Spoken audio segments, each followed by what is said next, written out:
Okay, so special episode 1918, 1999, and 1920. Tanungin natin yung runes, no? Kung ano ba yung mga blessings at mga divinations na pwede niyang ibigay sa atin ngayong araw ng Lunes para maging guide natin. Kung ano ba yung mga makakamtan natin, no? Kung ano yung makukuha natin, hindi naman natin alam eh. Kaya kailangan natin ng tulong nila, kailangan natin yung guide nila, di ba? Sa buhay. So, kukuha ako dito ng tatlo at i-discuss natin. Okay? Tingnan natin kung ano-ano ba yung makukuha natin. Una, dito. Hagalas. Okay? Pangalawa, Berkana. And pangatlo,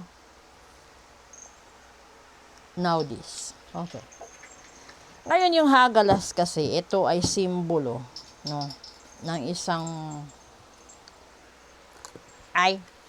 simbolo siya, no, ng isang tao na laging nadidisturbo. Ito yung tipo ng tao na Hagalas. Ito yung tipo ng tao na para kang hinahatak papunta sa away, sa problema, no, sa mga masamang elemento. Tapos, para lagi kang sinasabi dito na, sige, kung gusto mo magkaroon ng panibagong buhay, daanan mo muna ito. Pagdaanan mo muna ito. Ang isang halimbawa nito ay yung mga taong nagkaroon ng matinding kasalanan o pagkakamali sa buhay, tapos may planong pagbabago o magbago. Dito yun, no? Na parang dinedemonyo sila, dinidisturbo sila. Kung kailan pa nagdesisyon silang magbago, magpakabait, maging matino, tsaka pa sila sinusubok ng panahon. Ito namang Berkana kasi, bagong buhay or ito yung bagong chapter ng buhay mo na kailangan mong magkaroon ng panibagong diskarte, panibagong pamamaraan, no?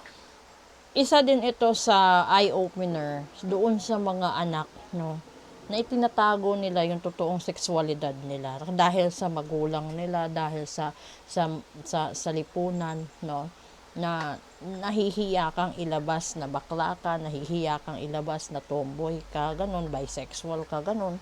So, ito yun. So, ibig sabihin, yung parang, yung pagbabago is hindi lang sa isang tao na galing sa kulungan o pagbabago sa isang tao galing sa masamang bisyo na gusto nang magbago, alang-alang sa mga taong mahal niya sa buhay, di ba? Tapos, ito rin yung mga sexualidad din ng tao. Kasi may mga tao talagang hindi tanggap yung third sex, di ba? And then, ito naman, yung Naudis kasi, ito yung balanse. Ito yung pagbabalanse mo sa lahat-lahat, no?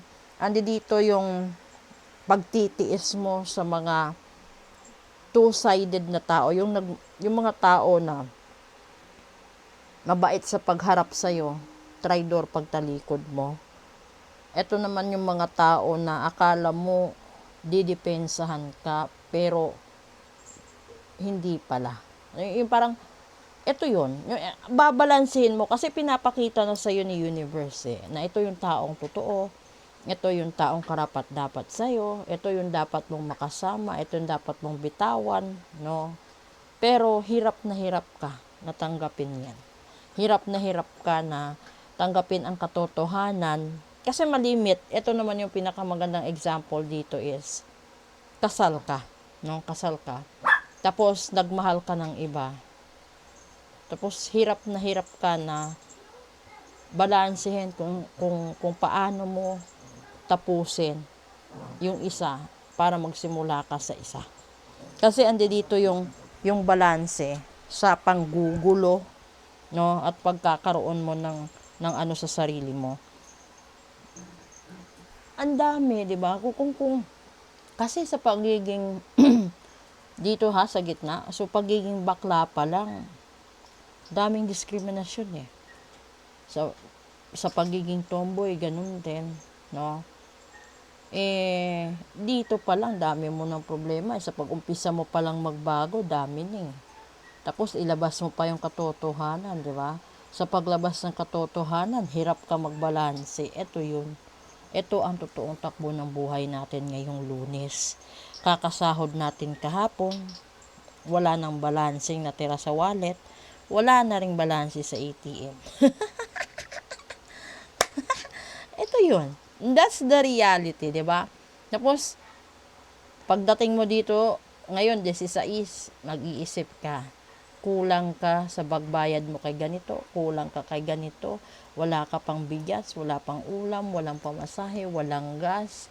Tapos, may estudyante ka pa, may mag-aaral ka pa. Di ba? May mga ganun eh. Yung pinakamahirap pa, nagtatrabaho ka, tapos nakasangla pa ATM mo. Tapos, ikaw lang yung isa sa bahay nyo naghahanap buhay para sa buong pamilya mo. Yun yung pinakamabigat. So sana, para gumaan naman kahit papaano, sa lahat ng miyembro ng pamilya, sa lahat ng nakatira sa iisang bahay, no? Or sabihin na natin sa isang komunidad, lahat naman ng mabigat na problema gagaan pag nagtulungan eh. So, kaya nga lumabas, no man is an island. Sana, maging enlightenment sa inyo ito. Kasi, ngayon ko lang inilabas yung runes. Ngayon ko lang sa pinakita sa TikTok. Nagpakita ako ng runes, yung maliit na baraha, yung maliit na runes. Ngayon ko lang nilabas yung malaking runes na cards ko. Kasi may mga baraha pa akong hindi nabuksan, parte ng koleksyon ko. So sa gustong, kasi nung nakaraang live, meron akong mga viewers na nagtanong kung yung mga baraha ko ba pinibenta ko. Hindi po. Pero may mga sellers ho ako. No, may mga suki ho ako, domestic at saka international, na ilalagay ko na lang sa video ko yung link para makapili kayo doon ng mga baraha.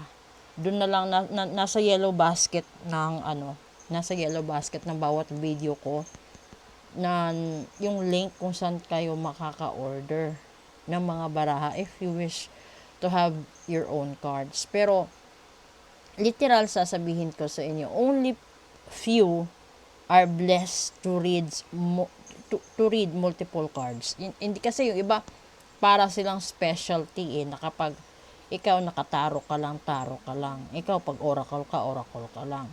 Pag ikaw faith healer ka. Pero hindi mo kayang all-in-one. Kukonti lang yun naka all-in-one. So kaya nga sabi nung iba sa akin, Madam, bakit yung ibang reader nagtatanong, ay tinatanong namin yung sagot yes or no lang. Kasi sila, nag-aral lang sila eh. Theoretically, theories lang yung pinag-aralan nila. Pero yung iba kasi gifted. So, kahit sabihin mo na walang baraha, kaya nila manghula, kayang magbigay ng information, kayang magbigay ng prediction. At yun yung mga tipo ng tao na katulad ko na delikado pag nagsabi. Kaya nga sa live sinasabi ko dati na kapag nag 5 cards kayo at ako pinabasa nyo, mabuti na lang siguro kung good yung nabasa ko. Pero kung bad, mahihirapan kayo kasi hindi ko nire-recommenda magpabasa ng 5 baraha. Mostly, mas maganda 1 o 3. Mag-5, wag na kasi tatagal yun, mas tatagal yun. Kaya sabi ko, 'di ba? So ngayon, ito na yung ginagawa ko. Ngayon, kung gusto niyo magkaroon ng sarili niyong collection, so kung gusto niyo magkaroon ng sarili niyong baraha, then click niyo na lang yung cart dyan at pumili na lang kayo ng mga cards. At maraming salamat po sa lahat-lahat na suporta ninyo. Proceed ho tayo sa English episode at saka sa Dark and Light sa ngayon, Lunes. At saka may live ako bukas, alas 8 ng gabi. At yun na, may live nga ako bukas. Maraming salamat.